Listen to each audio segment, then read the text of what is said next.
You know who it is, the horror flick digger did Super 6 Big Mitch. And I'm kicking in doors with those three O's. And I'm breaking 28s, 101s because we Vegas Suns since the Chronicles. And you in the Meadowlands. Yeah, you in the Meadows, man. And you already know what made me. 530. What that mean? Oh, that boy's a desert baby. Oh, yeah. Boom. Hubba dub, scrub, 22-inch gold dana days, and big bolo yang. I could never sit on my claims. Welcome to Vegas Chronicles with the whole Super 6 Mr. Dig a ditch, Big Mitch. And today, like any other day, y'all know what we do. We kick actual factuals with no additives and no preservatives. Just raw and uncut. Like what? Like some sausages and crackers. Shout out to everybody that's been rocking with my platform. And shout out to everybody that's been supporting me. I want to send a special shout out to OG Bun. You know what I mean? Man, God is good. That's all I'm going to say, man, because he don't look for recognition, man, but that's a real one right there, man. Shout out to Regular States, man. You know, they've been day one, A1 with me, supporting the positive movement, man. And, you know, that's what I be trying to tell you youngsters, and I want you to keen in on this right here. You know, when I was growing up, I was taught to believe that the brothers that was in regular states, just like the brothers that was in Crip City or the brothers that was in Madison Terrace, I grew up believing and was taught that they were my enemies. But I'm gonna tell you something. After going through what I've been through and pushing for positivity, I come to realize that the people that I thought were my enemy were in fact a large amount of those brothers were in fact my brothers, man, my kindred spirits, you know. And all I can say is, man, this God is good, man. You know what I mean? And I would have never thought brothers from regular states, Northtown gangsters, State Playboy Gangster Crips would embrace me with so much love. And Valley View. Shout out to Muck, man, and everybody else, Slick P, and everybody that's been supporting me in my positive movement, man. But let's jump right off into it. You know, I'm gonna be back. Everything is finalized. We up and running. The interviews is on its way.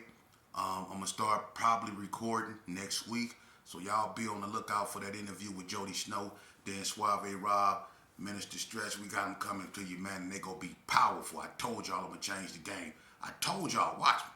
But let's jump right off into it, man. You know, I was asked a very powerful question, and I call it powerful because, you know, I have to be kind of careful about this, you know. But they wanted to know when, you know, what event caused the most carnage, you know, in Vegas when it came to gang banging, meaning, you know, who got knocked down, what gang was inflicted or lost a homeboy and had the biggest blowback. Now, I'm gonna tell you something. This is only my opinion, and this is when I was gang banging, you know, but I was in the center of it. I've been through it all, and I'm gonna be honest with you.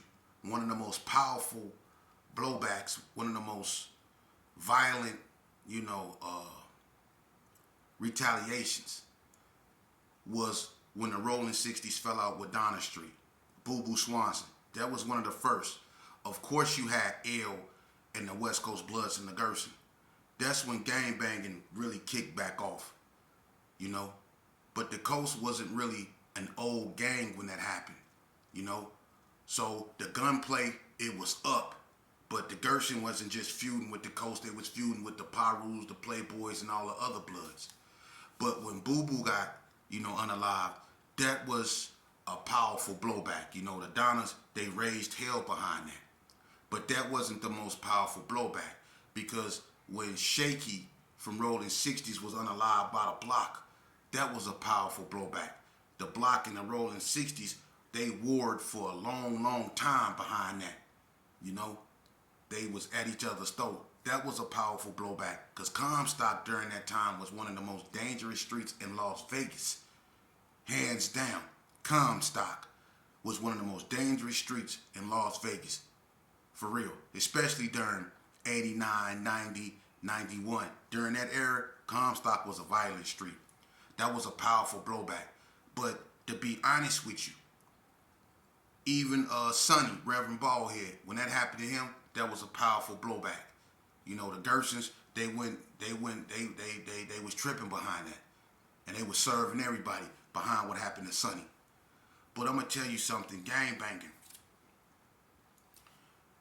And I'm gonna be honest with you. the most pressure I felt as a gangbanger from another gang behind something that happened to one of their members.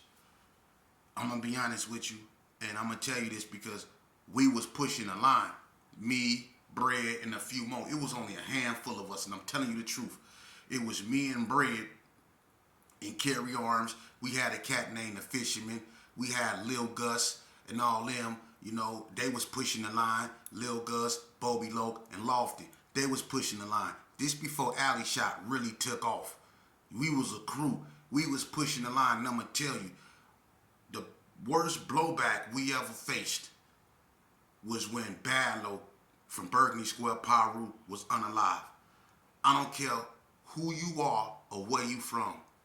If you was a Gerson and you was around and you was participating back during when that happened, that man's funeral was so big, it was so red, you would have thought it was Christmas. That dude, listen, the blood, it was like, I swear to God, you'd have thought this cat was related to every blood in Las Vegas, because every blood in Las Vegas was at that funeral.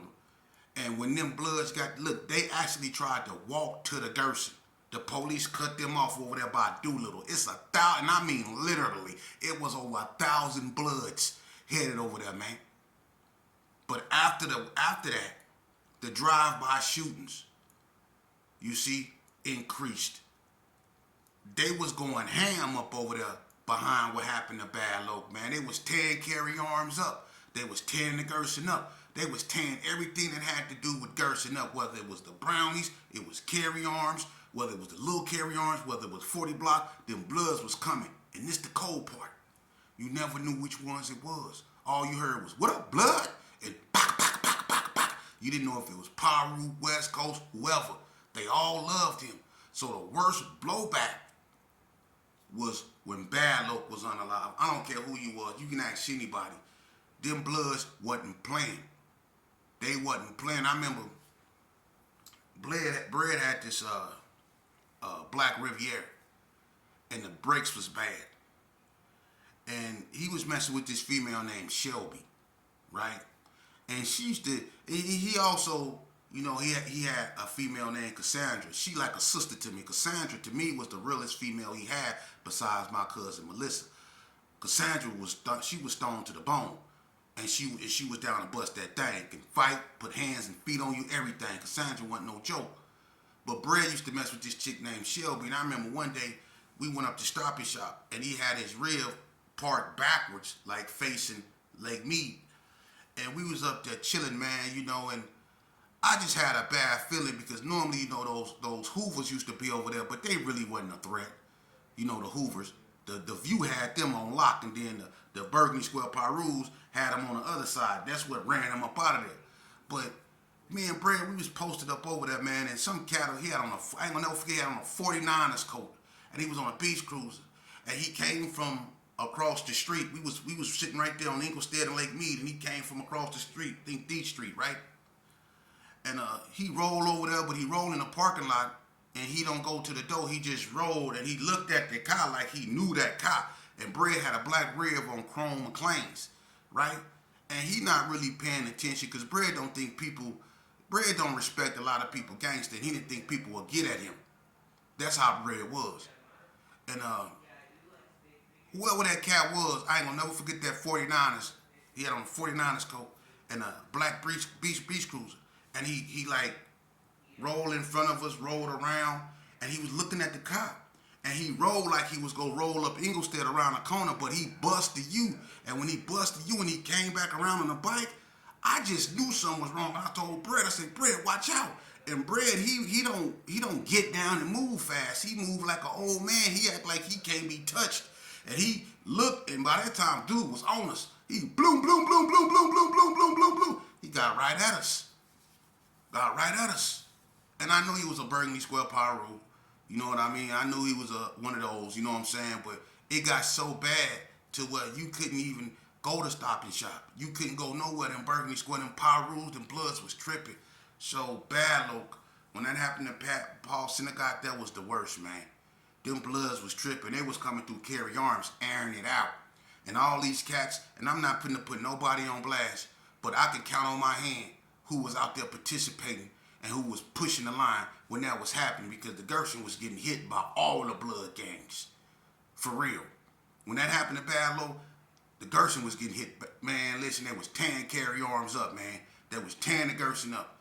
You know, you had BG, Freak Dog, Big Hub, and all them, Face, STP, all them. Them the ones that's gonna push the line over there in the Gershon. There wasn't a lot of Gershons in the Gershon because everybody moved out. Everybody was focused in the Brownies. That's what Junebug them was, Levine and all them.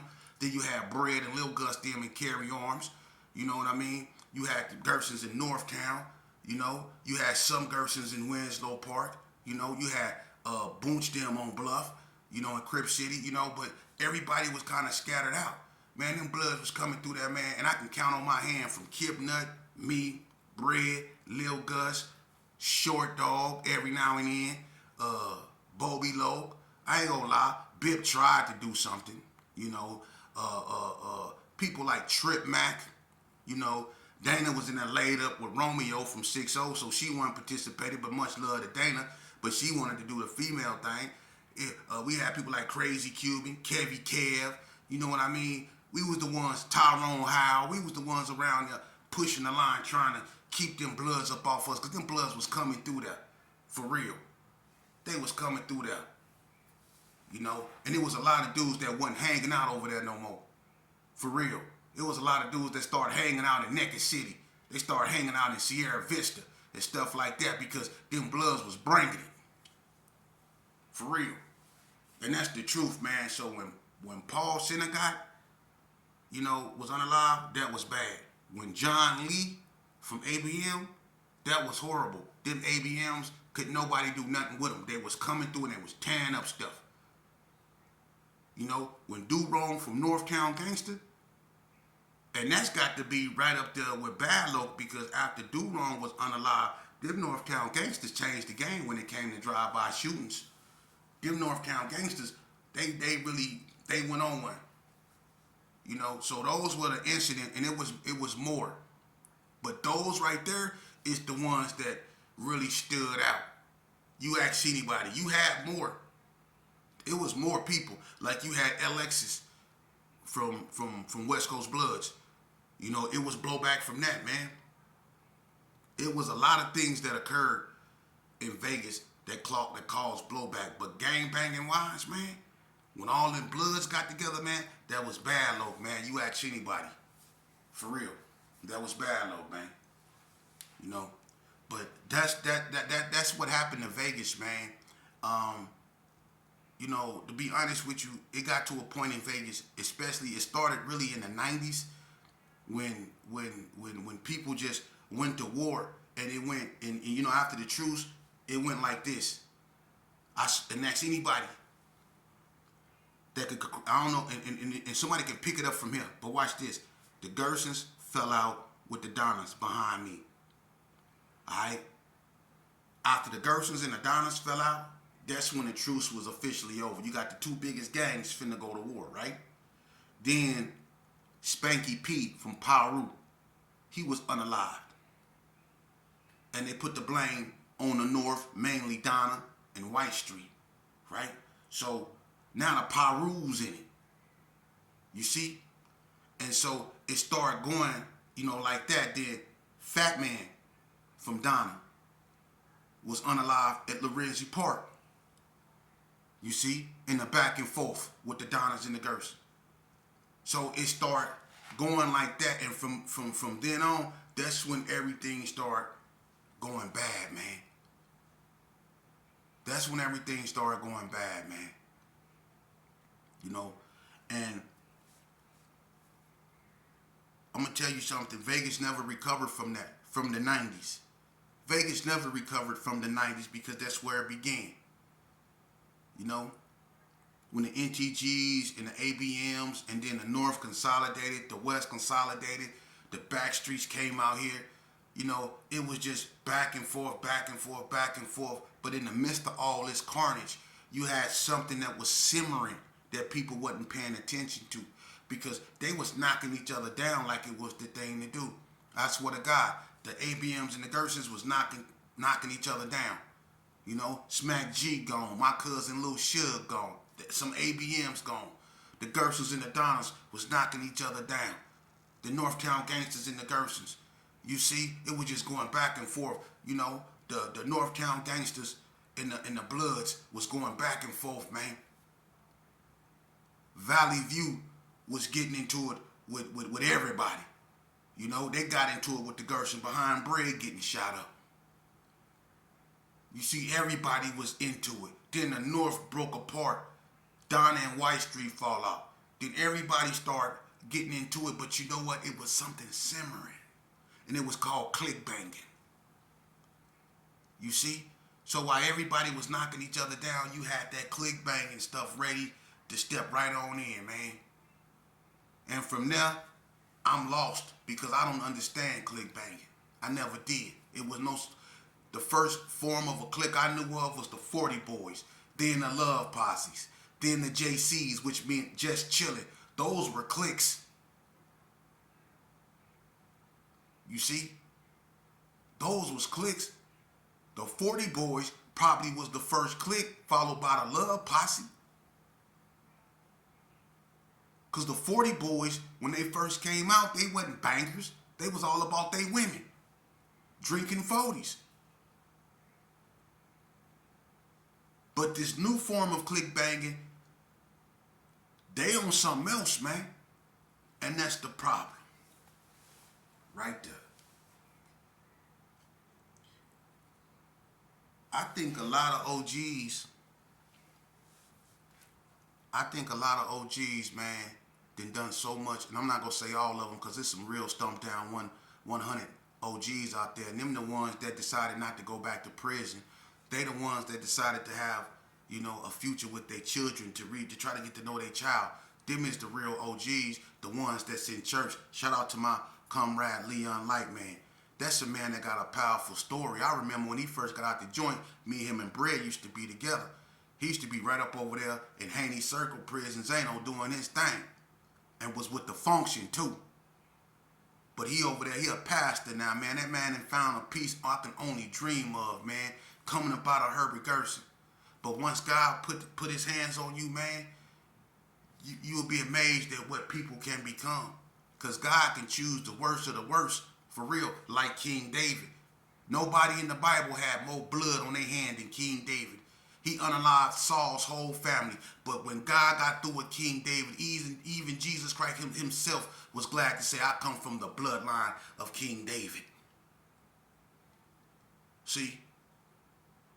God would take the worst of the filth and clean them up and make him a stalwart, a leader amongst his people. God said, I raise leaders from amongst their peers.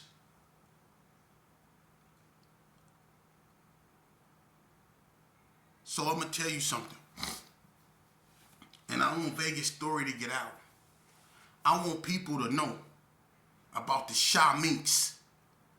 I want people to know about the Melly Males, the Dirty Robs, the Cornbreads, the Jamie Graves.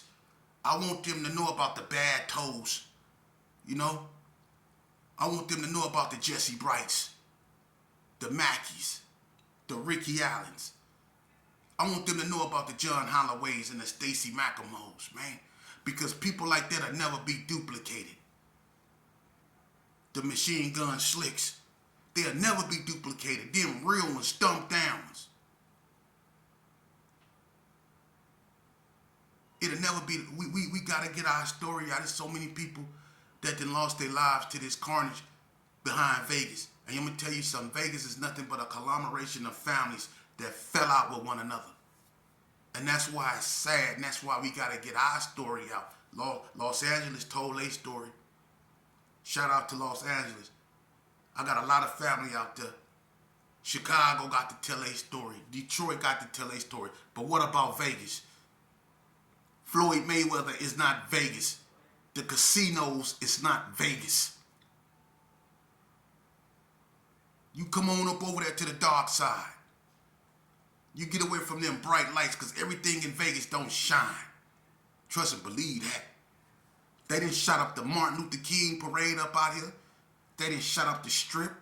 You supposed to have PIMPs out here.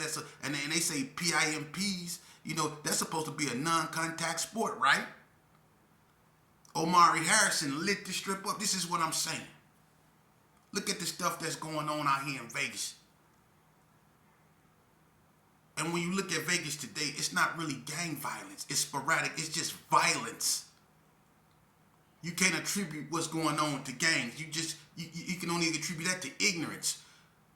Because it's not gangs that's really causing the violence in Vegas. And a lot of stuff people doing, these cats ain't even from out here.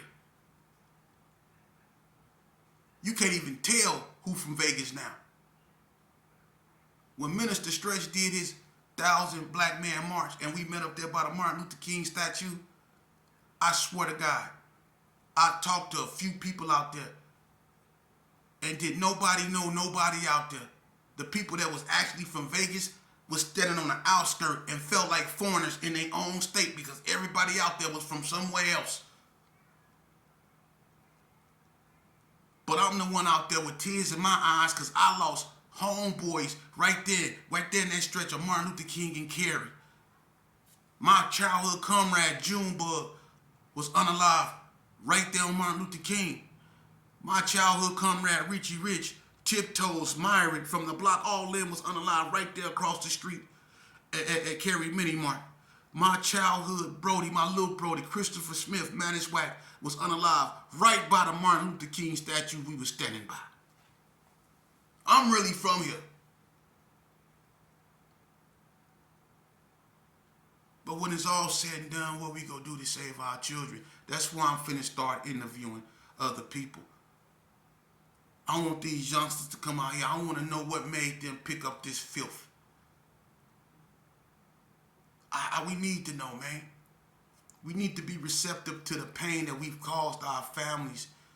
We've tore families apart, man, and y'all don't want to hear that, man, but until you lose a child. But when you lose a child or you watching your child taking his last breath in your arms, you want to hear everything then. And I feel sorry for a lot of you youngsters because I know what you up against. You got these fake OGs up out here, and they really not OGs, man. They get y'all along, man, and you think they love y'all, man, but they don't tell y'all what y'all really need to hear, man. They co-sign that bull crap y'all out here doing, man. Y'all get away from them, man, because ain't no real OG gonna try to put no pistol in your hand. He gonna try to put some common sense in your head. Ain't no real OG gonna try to send you to prison. Ain't no real OG gonna try to make you follow the footsteps he follow because he know where they lead. A real OG gonna be telling you, man, to get yourself together, man. Don't disrespect your girl, man. You a man. I don't care if a female bum on you. You a dude. Y'all done let dudes bum on y'all and didn't do nothing. You done let dudes slap you in your mouth and didn't do nothing. But when the female do it, you wanna dog her out. Y'all didn't let dudes call y'all bitchs. I was in the pen and I didn't watch dudes make some of you cats watch draws.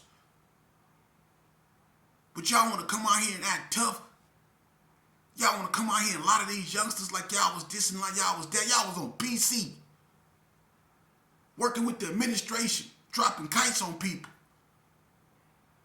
Going out there bringing in drugs just to give it away so you can stay on the yard.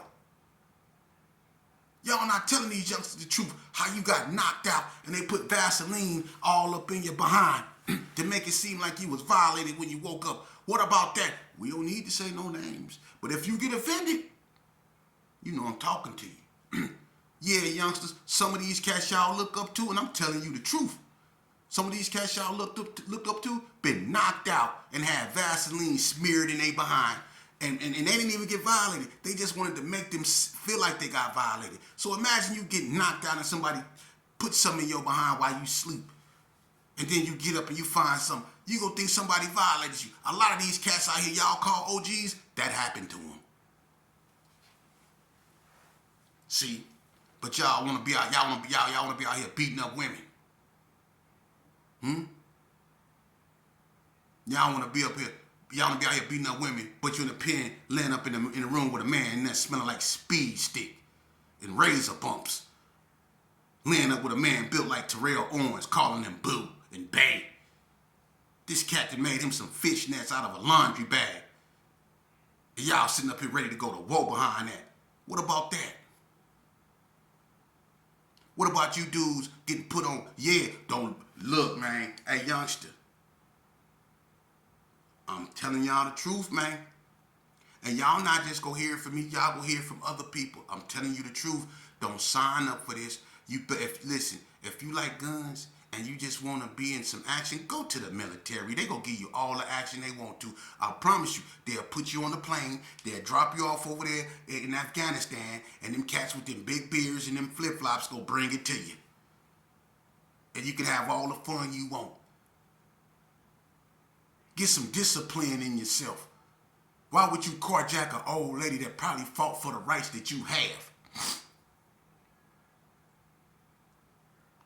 Listen, I dare you youngsters. Y'all say y'all hard, right? Y'all say y'all with the function. Y'all say y'all goons. Alright, check this out. If you a real goon, if you a real gangster, if you really with that life, I challenge you. Get away from your homies. Get away from your homies. If you're a goon, you don't need no homies, right? Get away from your homies. Put your blicky up. Put your gun up. Put your gun up. All right? Get away from your homies. And spend a week with your child. If you're a gangster. Not even a week. Just spend a week.